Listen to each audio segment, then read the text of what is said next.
Pessoal, hoje eu trouxe uma história muito interessante para vocês. Recentemente, o Brasil tomou uma decisão impressionante na geopolítica internacional. 36 caças, 120 tanques, 48 obuseiros autopropulsados. Este é o pacote de armamentos que a China ofereceu ao Brasil. Mas o verdadeiro ponto crucial estava em outro lugar. A condição que a China exigiu era a base espacial de Alcântara. Localizada a apenas 2,18 graus da linha do Equador, este é o ponto mais perfeito do planeta para lançar foguetes. E como vocês acham que Washington reagiu a essa notícia? Entrou em modo de tensão total.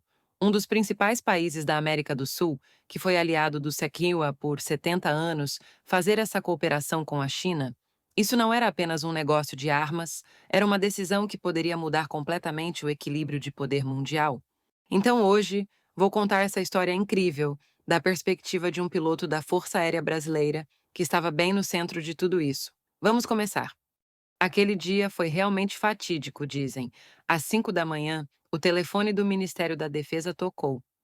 Major Carlos, compareça imediatamente. É uma reunião de alto nível. A voz do outro lado estava diferente do normal. Este piloto serviu na Força Aérea Brasileira por 20 anos, era um veterano pilotando caças Gripen, mas uma convocação urgente assim era a primeira vez. Quando chegou ao prédio do Ministério da Defesa em Brasília, o clima estava muito tenso. Generais com 3, 4 estrelas estavam circulando pelo corredor. Ao entrar na sala de reunião, viu um grosso maço de documentos no centro da mesa. O ministro da Defesa começou a falar. Senhores, ontem recebemos uma proposta oficial de Pequim. A sala ficou em silêncio, e as palavras seguintes foram realmente surpreendentes. Eles se ofereceram para fornecer 36 caças Chengdu J-10CE, 120 tanques VT-4 e 48 obuseiros autopropulsados PCL-181. A condição é o direito de uso conjunto da Base Espacial de Alcântara. Assim que essas palavras foram ditas, a sala virou de cabeça para baixo. Era uma proposta para abrir o melhor ponto de lançamento de foguetes do planeta, a apenas 2,18 graus do Equador, para a China. M. General se levantou abruptamente. Isso ameaça nossa aliança com os Estados Unidos. O que faremos com o acordo de salvaguardas tecnológicas que assinamos em 2019? Outros oficiais também concordaram. Armas chinesas? Podemos confiar na qualidade? Vozes cheias de dúvidas foram derramadas. Mas o Major Carlos estava pensando diferente. Os tanques Leopard 1A5BR que o Exército Brasileiro possui já têm mais de 50 anos. Além disso, por causa da guerra na Ucrânia, todas as peças da Europa estão indo para a Ucrânia, então nem conseguem fazer manutenção adequada. O ministro da Defesa falou firmemente. Vamos encarar a realidade. A aquisição dos Gripen já está atrasada há 3 anos. Não conseguimos nem peças para os Leopard. Se continuarmos assim, nossa capacidade de combate enfrentará sérios problemas em 5 anos. Vamos pelo menos nos encontrar com o lado chinês e julgar. No caminho para casa, o Major Carlos entrou em pensamentos profundos. Brasília não existe para Washington, mas para o povo brasileiro. Mas será correto mudar a relação de aliança de 70 anos com os Estados Unidos? Chegando em casa, falou cautelosamente com sua esposa, Mariana, que é enfermeira. Uma grande decisão está se aproximando. Ela segurou a mão dele e disse: Siga o caminho que você acha certo. 2 semanas depois, algo realmente surpreendente aconteceu. Um enorme hangar foi preparado no Rio de Janeiro, e lá foram exibidos um tanque VT-4 e um caça JT-10CE reais. Wang Li, engenheiro-chefe da Norinco, começou a explicação. Este tanque tem peso de combate de 52 toneladas e motor de 1.300 cavalos. O canhão liso de 125 milímetros pode acertar alvos com precisão a 5 quilômetros de distância. Um vídeo de demonstração de tiro foi reproduzido no monitor. Sistema de blindagem composta, dispositivo de resfriamento otimizado para clima tropical, design à prova d'água para ambientes úmidos como a Amazônia. Eram especificações que resolviam completamente o problema crônico de superaquecimento do motor que o Leopard brasileiro tinha. Os oficiais que observavam trocaram olhares entre si. Não esperava que fosse assim, foi a surpresa. A seguir foi a vez do caça JSE. O Major Carlos sentou-se pessoalmente na cabine. O painel de instrumentos digital mais recente foi muito impressionante. Wan Li continuou a explicação. Com o motor WS-10B, produz 14 toneladas de empuxo. O radar AESA pode rastrear 15 alvos simultaneamente, e o míssil PL-15 pode alcançar alvos a até 200 quilômetros. Ele mostrou um tablet com informações de que a Força Aérea do Paquistão estava operando este caça em combate real desde 2022. Era um equipamento já verificado. Mas o que realmente surpreendeu foi o preço. O caça custa 45 milhões de dólares por unidade, o tanque 550 mil dólares, e a primeira entrega seria possível em 3 meses após o contrato. Os Gripen estão atrasados há 5 anos. Além disso, prometeram construir uma fábrica de montagem local em São Paulo, incluindo transferência de tecnologia também. Não era apenas uma venda de armas, era uma proposta de cooperação industrial. O caminho de volta ao alojamento de ônibus estava silencioso. Um comandante de tanque veterano murmurou baixinho: Puxa, é muito melhor do que esperávamos, né? Mas a verdadeira tensão começou a partir daí. Enquanto a delegação brasileira estava avaliando equipamento chinês no Rio, Washington começou a se mover. Uma notícia urgente saiu na CNN. Departamento de Estado do ZKOA expressa preocupação sobre cooperação militar Brasil-China.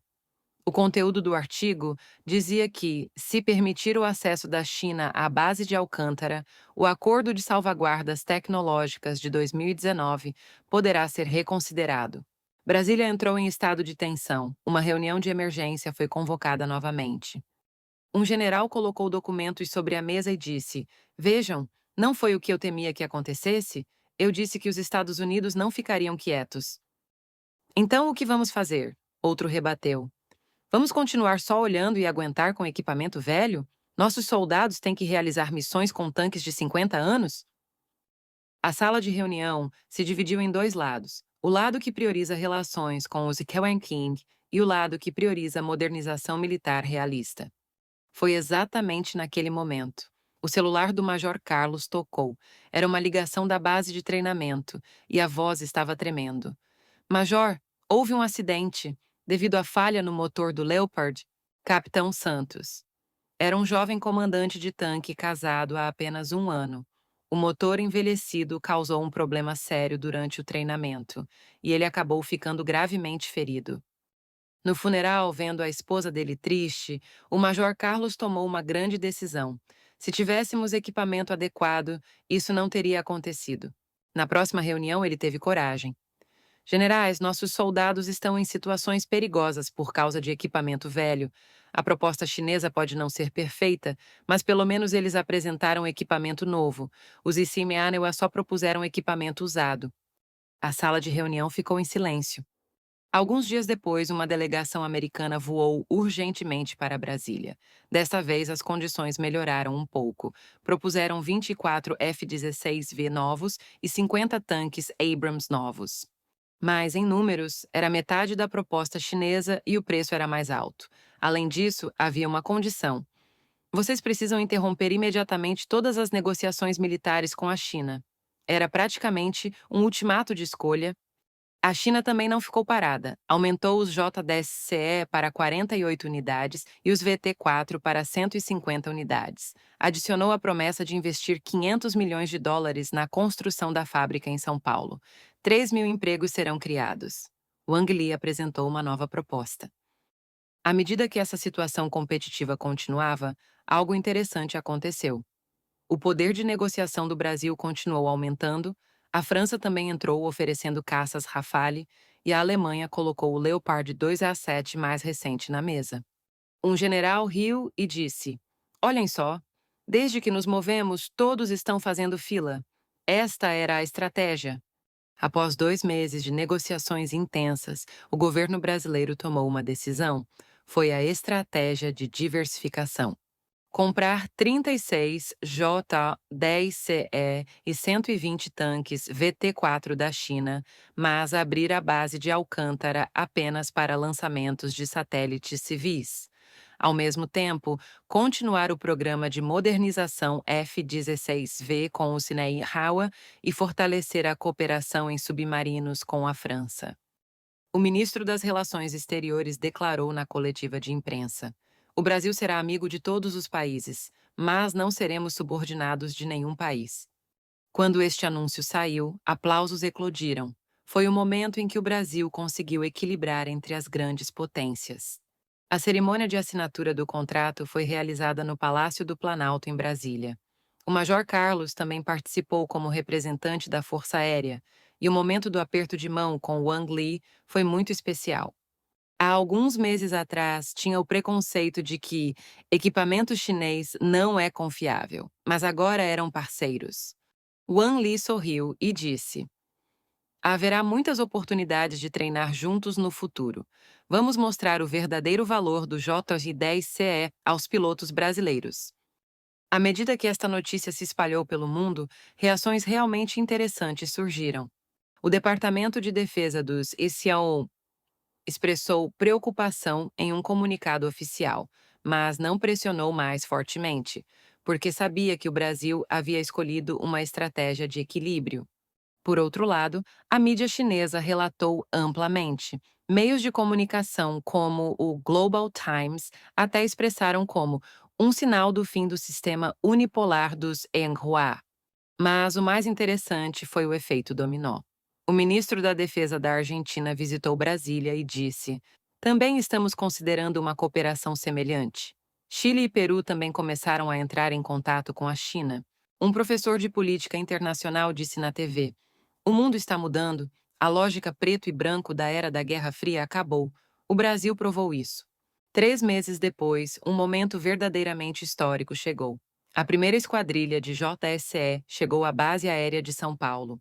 A visão de 6 caças pousando em formação de voo perfeita foi realmente espetacular. O caça visto de perto no hangar tinha a insígnia da Força Aérea Brasileira claramente gravada.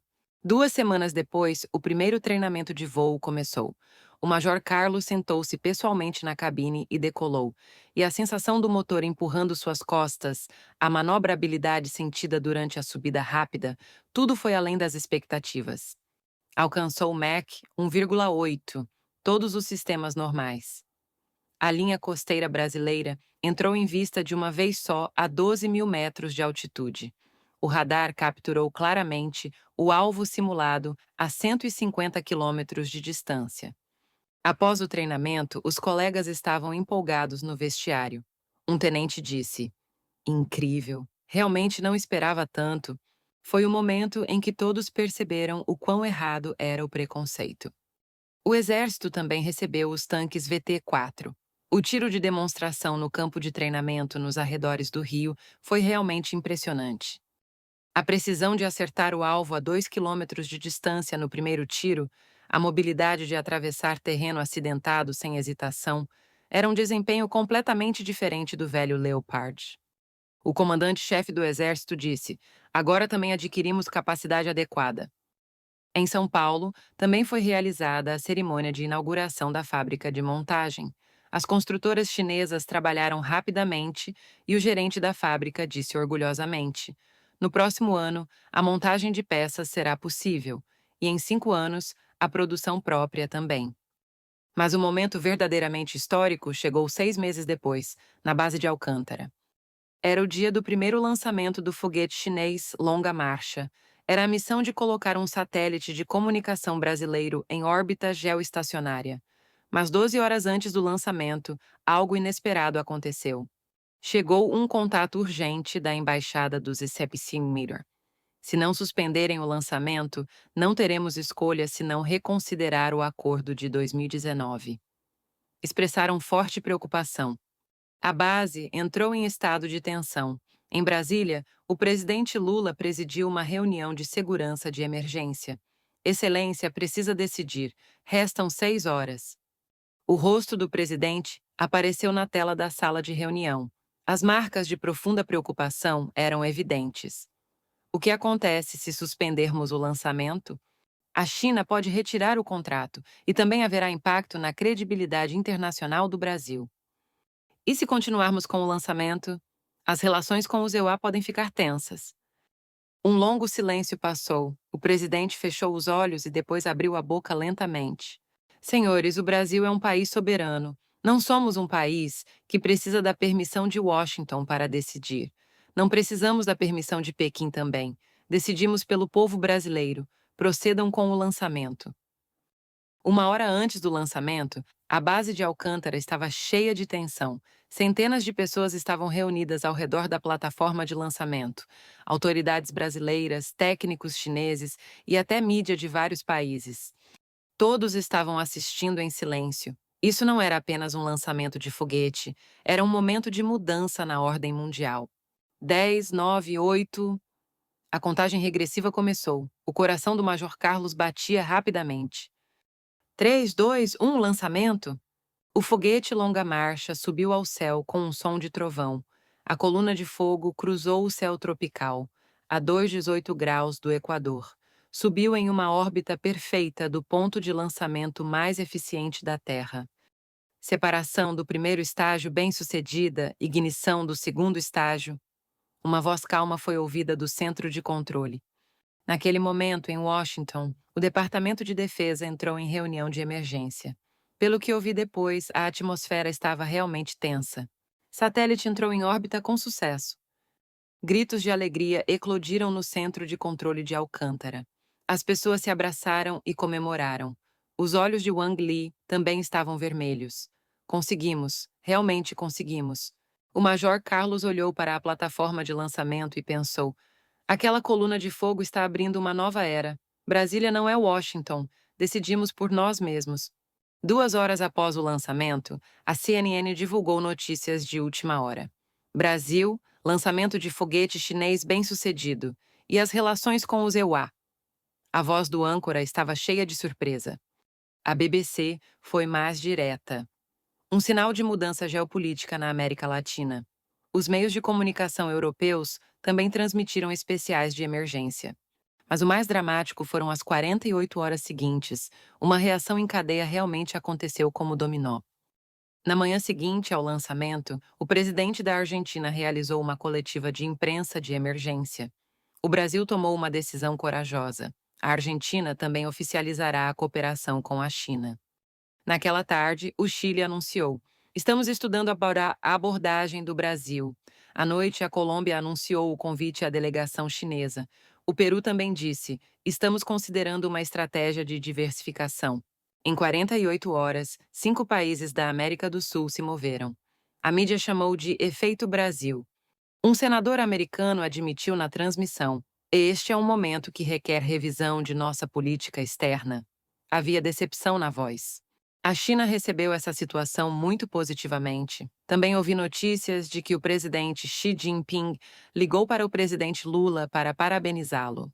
A Europa estava dividida. A França tinha a posição de respeitar a soberania do Brasil, e a Alemanha disse: deve ser resolvido através do diálogo. A reação mais dramática veio da Ásia e da África. O Brasil mostrou um novo caminho. Foram as palavras do ministro da Defesa da Indonésia.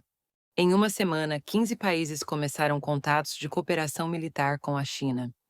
Um analista da BBC disse: o mundo está mudando, o Brasil provou que os países de médio porte também podem seguir um caminho independente. Esta é uma das maiores mudanças geopolíticas desde o fim da Guerra Fria. Uma semana após o lançamento, algo interessante aconteceu. O secretário de Estado do Zerrocora voou para Brasília. Desta vez não foi pressão, mas uma proposta de negociação. Queremos construir um novo relacionamento com o Brasil. As condições também mudaram completamente. Apoio de 36 F-16V novos, retomada de treinamento conjunto e, acima de tudo, formalização do respeito à diplomacia independente do Brasil.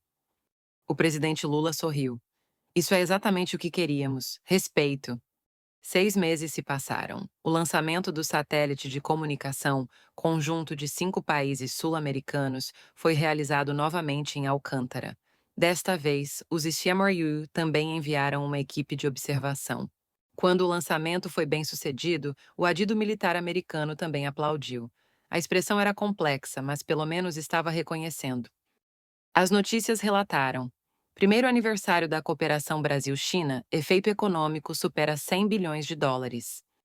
Na fábrica de São Paulo, o primeiro JDSI brasileiro saiu da linha de montagem. Consultas de exportação também começaram a chegar. O Major Carlos agora foi promovido a coronel e trabalha como oficial de aviação do Conselho de Defesa Sul-Americano. Brasil, Argentina, Chile, Colômbia, Peru. É um conselho de defesa independente criado por 5 países. Amigos de todos, subordinados de ninguém. Este era o lema deles. No treinamento conjunto realizado em Buenos Aires, JDSE brasileiros, FC-1 argentinos e FA-50 colombianos voaram juntos no céu. Caças diferentes, mas movendo-se em direção a um objetivo.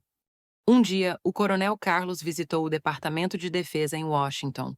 A atmosfera era completamente diferente de 7 anos atrás. Coronel, gostaríamos de discutir formas de cooperação, o representante americano disse com uma atitude de respeito. Bem-vindo, Carlos respondeu, mas vamos deixar uma coisa clara. Somos uma organização independente. Cooperamos, mas não nos subordinamos. Caminhando perto da Casa Branca, ele pensou, a jornada que começou com aquela ligação de madrugada 7 anos atrás. Mas mais importante que o sucesso pessoal foi a mudança. Ao chegar em casa, seu filho de 7 anos, Pedro, perguntou: Papai, o Brasil é um país forte? Carlos pensou por um momento e respondeu: O que é ser forte? Ser verdadeiramente forte é poder decidir por si mesmo. E o Brasil agora pode fazer isso. Naquela noite, olhou pela janela com sua esposa Mariana. A vista noturna de Brasília estava cintilando. Sem arrependimentos? Ela perguntou. Nenhum, foi a melhor decisão. Deitado na cama, pensou pela última vez. Em Santos. O sacrifício daquele colega não foi em vão. Agora os soldados brasileiros podem realizar suas missões com equipamento adequado. 3 meses são suficientes. Wang Li estava certo. Para mudar o mundo. O Brasil provou que países de médio porte também podem fazer história, que podem se tornar jogadores, não peças no jogo das grandes potências. O equilíbrio do mundo mudou. O foguete lançado de Alcântara abriu uma nova era, e essa mudança está se espalhando pelo mundo agora. Fechando os olhos, lembrou aquela coluna de fogo que viu da plataforma de lançamento, o momento que mudou o mundo subindo ao céu. Brasília não é Washington, não é Pequim nem Bruxelas. Brasília existe apenas para o Brasil. E isso é soberania. Pessoal, o que acharam da história de hoje? Não é muito interessante como essa decisão do Brasil vai influenciar a ordem internacional no futuro? Voltarei com histórias interessantes da próxima vez.